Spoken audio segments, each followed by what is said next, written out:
आलमीन कसम क्यों खाता है? बज़ाहिर कसम उन लोगों को खाने की ज़रूरत पड़ती है जिनकी बात का एतबार ज़्यादा न किया जाता हो, या कोई शख्स अपनी बात का वज़न बढ़ाने के लिए और अपनी बात को सामने वाले के सामने बावज़न बनाने के लिए कसम खाता है। मान लीजिए आप हमसे कर्ज ले रहे हैं, मेरी बेटी की शादी है, 50,000 रुपये जर्जी साहब दे दीजिए, मैं 1 हफ्ते में लौटा दूंगा आपको, 1 महीने में लौटा दूंगा। मेरे पास 50,000 हैं, लेकिन मैं डर रहा हूं कि पता नहीं 1 महीने में लौटाएगा या नहीं लौटाएगा। उस डर को ख़त्म करने के लिए सामने वाला क्या कह रहा है? आप बिल्कुल बेफिक्र रहिए, आपका पैसा 1 महीने में हम लौटा देंगे। फिर भी हमको डर लग रहा है। साहब 50,000 की रकम कोई मामूली रकम नहीं होती है। हम 50,000 रुपये तुम्हें दे तो रहे हैं, लेकिन पता नहीं तुम दोगे या नहीं दोगे। तो फिर वो अपनी बात को बावज़न बनाने के लिए और मुझे एतबार दिलाने के लिए भरोसे में लेता है और क्या कहता है? अल्लाह की कसम मैं 1 महीने में आपका पैसा ज़रूर लौटा दूंगा। जब एक शख्स के ऊपर मुझे यकीन नहीं है तो फिर वो यकीन दिलाने के लिए कसम खा रहा है, या यूं कह लीजिए मैं उसको झूठा समझ रहा हूं, पता नहीं देगा या नहीं देगा, तो वो अपने आप को सच्चा साबित करने के लिए कसम खाता है कि अल्लाह की कसम मैं आपको ज़रूर लौटा दूंगा। लेकिन अल्लाह को कसम खाने की ज़रूरत क्यों पड़ती है? लंबी बहस है, उस तरफ जाएंगे तो रात गुजरेगी। बस इतना इशारा कर देता हूं कि अरब के अंदर कसमें खाने का बहुत रवाज था। अरब के अंदर कसमें खाने का बहुत रवाज था। वो बात बात पर कसमें खाते थे, और जब कसम खाकर कोई बात कही जाती थी तो उस बात का ज़्यादा एतबार करते थे। तो अल्लाह रब्बुल आलमीन ने भी कसम खाकर उनको एतबार दिला दिया। शॉर्टकट में मुख्तसर उसका जवाब यही है। अरबों के मिजाज को समझते हुए अल्लाह रब्बुल आलमीन ने कसम खाई। आया अरबों, बगैर कसम खाए कोई बात जब कही जाती है तो तुम उस बात का एतबार नहीं करते हो। कसम खाने के बाद जब कोई बात कही जाती है तो तुम उस बात का एतबार ज़्यादा करते हो, उस बात का यकीन ज़्यादा करते हो।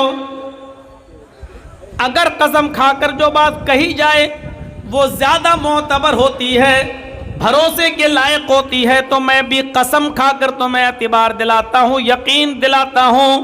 ज़माने की कसम, इन्नल इंसान लफी खुस्र, रुए ज़मीन के ऊपर जितनी भी इंसानियत को तुम देख रहे हो, ये सारी की सारी इंसानियत सर तापा, सर से लेकर पैरों तक नुकसान में डूबी हुई है। सब नुकसान के अंदर। कसम खाकर एतबार दिलाया। अल्लाह ने कसम खाई। अल्लाह कसम क्यों खाता है उसका मुख्तसर जवाब दे दिया।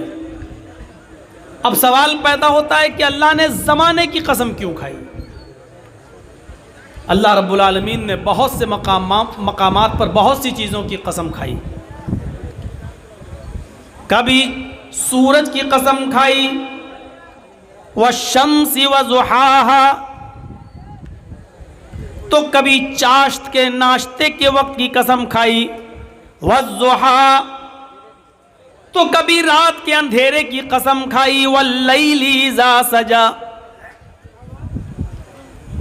कहीं उसने चांद की कसम खाई, वल्क़मरी इज़ा तलाहा, कहीं उसने फलों की कसम खाई, वत्तीनी वज़्ज़ैतून, कभी उसने फजर की नमाज के वक्त की कसम खाई, वल फज्र, और कहीं उसने अपने आप की भी कसम खाई, फला व रब्बिका ला युमिनून हत्ता युहक्किमूका फीमा शजर बैनहुम। ये अल्लाह ने कसमें खाई हैं, लेकिन यहां उसने जमाने की कसम खाई। वल अस्र, जमाने की कसम। जब सारी दुनिया के इंसानों को उसने नुकसान में बताया तो उसके लिए जमाने की कसम खाई। और उसके पीछे भी एक रीजन है। रीजन क्या है? इंसान एक दिन, 2 दिन, 3 दिन, 4 दिन, 5 दिन, 1 हफ्ता, 2 हफ्ता, 1 महीना, 2 महीना, 1 साल, 2 साल, जैसे जैसे गुजारता जाता है उसकी उम्र धीरे धीरे कम होती जाती है। इंसान को जब नुकसान में बताया तो उसका रीजन यही बताया कि सारी दुनिया के इंसान नुकसान में हैं। नुकसान में होने की वजह क्या है? पैसे वाले नहीं है, दौलत वाले नहीं है, नहीं हैं। 1 से 1 करोड़पति आदमी दुनिया में पड़ा है।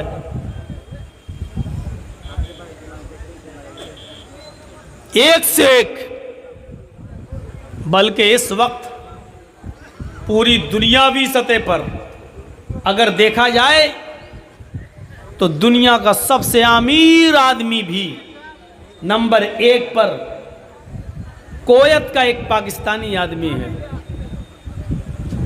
जिसको अब कुवैत में नेशनलिटी मिल चुकी है, वहां का नागरिक हो चुका है। दुनिया के अमीर आदमियों में अडानी और अंबानी का नाम नहीं आता है। कुवैत में रहने वाला एक पाकिस्तानी आदमी है, सबसे अमीर आदमी, सबसे दौलतमंद आदमी। उसका अपना 1 दिन का पॉकेट खर्च, जिसको हम लोग बोलते हैं चाय खर्च, नाश्ता पानी, अपना, मेहमानों का नहीं, अपना, सिर्फ अपना जाती 1 दिन का 18 लाख रुपया इंडियन करेंसी है। 1 दिन का 18 लाख रुपया, 1 दिन का। इतने अमीर अमीर आदमी दुनिया में पड़े हैं, लेकिन इसके बावजूद अल्लाह ने कहा सब नुकसान में है। किस लिए? इसलिए कि 1 दिन, 2 दिन तुमने जो गुजार लिया,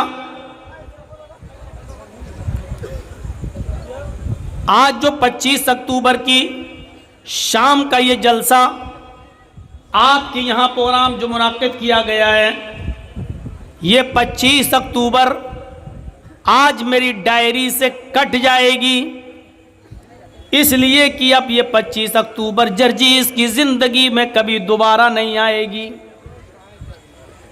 अगर 25 अक्टूबर अगली साल आ भी गई तो 2021 नहीं आएगा, बल्कि वो 2022 होगा। यानी आइंदा साल अगर जिंदगी मिल गई और 25 अक्टूबर को अगर आपके सामने में आ गया तो अगली साल का मेरा आना चीख चीख कर इस बात का ऐलान करेगा कि जर्जी साहब आप अपनी जिंदगी का 1 साल कम कर चुके हैं।